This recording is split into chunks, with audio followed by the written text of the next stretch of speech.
Bonjour à tous. On commence cette revue de presse du 7 janvier en France où le journal L'Équipe dévoile les 30 personnalités qui font le foot français. Dans ce classement, on retrouve notamment Zinedine Zidane à la 5ème place, Memphis Depay à la 10ème ou encore Didier Deschamps à la 2ème marche du podium. Sans surprise, c'est l'attaquant du Paris Saint-Germain, Kylian Mbappé, qui trône seul à la tête. Le quotidien sportif mentionne également la belle victoire de Rouen, club de National 2 contre le FC Metz, dans le dernier match des 32e de finale de la Coupe de France. Pour le journal Paris-Normandie, l'équipe de Rouen a du cœur. Le journal France Football fait sa une sur les revenants pour l'année 2020. Blessés, écartés ou peu performants, ils comptent sur cette nouvelle année pour revenir à un haut niveau. On pense forcément au Brésilien du PSG, Neymar. En effet, ce dernier fait la une en Catalogne. Le quotidien espagnol Mundo Deportivo dévoile qu'Antoine Griezmann a dit oui pour un retour de Neymar au FC Barcelone. L'attaquant français verrait d'un bon œil le retour du Brésilien, avec qui il s'entend par ailleurs très bien. De plus, il ne serait pas inquiet pour sa place dans le 11 titulaire, même si la célèbre MSN se reforme. Du côté du Real Madrid, les forfaits de dernière minute de Gareth Bale,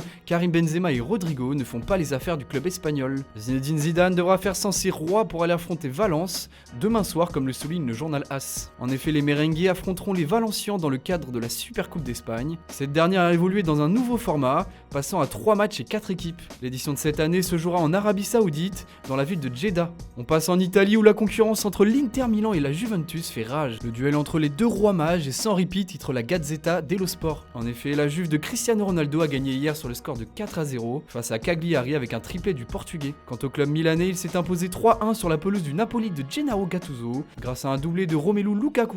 Les deux joueurs sont des lions d'hiver pour le Corriere dello Sport. Le quotidien italien mentionne également que Zlatan Ibrahimovic n'a pas suffi pour son grand retour à San Siro. Il rêvait de faire gagner le Milan AC lors de la réception de la Sampdoria, mais il n'a pas pu empêcher un match nul et vierge. Enfin, Daniele De Rossi fait la une du quotidien Il Romanista. L'ancien Romain a décidé de prendre sa retraite. J'arrête de jouer, a-t-il déclaré. Il était jusqu'à maintenant un joueur de Boca Juniors. Le champion du monde 2006 va effectuer un retour à Rome avec l'ambition de devenir entraîneur. Outre-Manche, Pep Guardiola fait la une des tabloïds anglais. La manche allée du derby de Manchester en Carabao Cup se disputera ce soir à Old Trafford. Et une déclaration du coach espagnol a régalé la presse anglaise.